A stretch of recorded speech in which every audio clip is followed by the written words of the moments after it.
बहुत समय पहले की बात है। भारत के एक प्राचीन राज्य में एक युवक रहता था जिसका नाम था ईशान। वो अत्यंत बुद्धिमान और ज्ञान पिपासु था। उसका सपना था सारे शास्त्रों का ज्ञान प्राप्त करना और अलौकिक शक्तियों को समझना।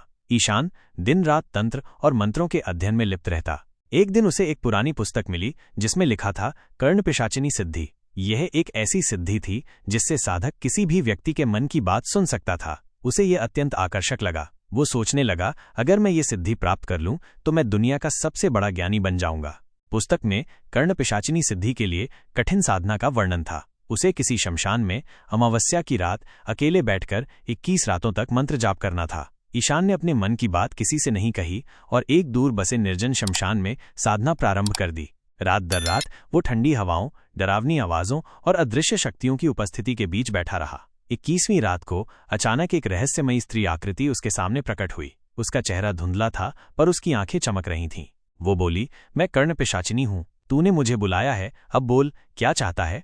ईशान कांपते हुए बोला, मैं आपकी सिद्धि चाहता हूँ ताकि मैं हर किसी के मन की बात जान सकूं। वो मुस्कुराई, ठीक है, पर याद रख, ये वरदान एक श्राप भी बन सकता है। यदि तू इस शक्ति का दुरुपयोग करेगा तो मैं तुझे शापित कर दूंगी।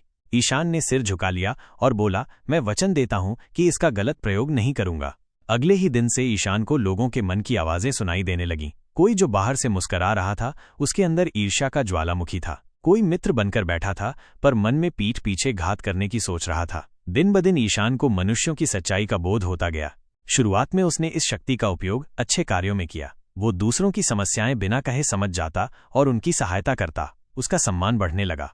परंतु धीरे धीरे उस पर इस शक्ति का घमंड चढ़ने लगा। वो लोगों की कमजोरियों का फायदा उठाने लगा। व्यापारियों के मन की बातें जानकर वो मोल भाव में जीतने लगा। प्रतिस्पर्धियों के रहस्य जानकर उन्हें नीचा दिखाने लगा। एक दिन उसने अपने ही गुरु की मानसिक दुर्बलता जान ली और अपने अहंकार में उसे सार्वजनिक रूप से अपमानित कर दिया। गुरु की आंखों में आंसू आ गए और उसी क्षण आसमान में काले बादल छा गए। कर्णपिशाचिनी की गूंजती आवाज आई, ईशान, तूने वचन तोड़ा है, अब तू इस शक्ति का बोझ उठाने के लिए शापित रहेगा।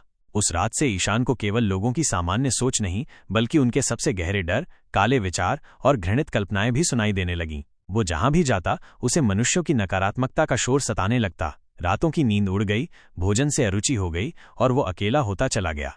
उसे समझ में आने लगा कि हर व्यक्ति के मन में कहीं न कहीं अंधकार होता है जिसे सुनना, समझना और सहन करना आसान नहीं होता। कुछ महीनों बाद वो पुनः उसी शमशान में गया जहां साधना की थी। उसने घुटनों के बल बैठकर प्रार्थना की, हे कर्णपिशाचिनी, मुझे क्षमा करें, मैंने आपकी शक्ति का गलत प्रयोग किया। अब मैं ये सिद्धि नहीं चाहता, मैं केवल शांति चाहता हूँ। रात भर प्रार्थना करने के बाद सुबह होते होते वो स्त्री आकृति फिर प्रकट हुई। उसकी आवाज धीमी पर स्पष्ट थी, अब तू समझदार बन चुका है। शक्ति का अर्थ नियंत्रण नहीं, सेवा होता है। मैं तुझे मुक्ति देती हूँ। ईशान को उस दिन से किसी के मन की आवाज सुनाई देना बंद हो गया, लेकिन उसके हृदय में एक नई शक्ति जाग चुकी थी, संवेदना।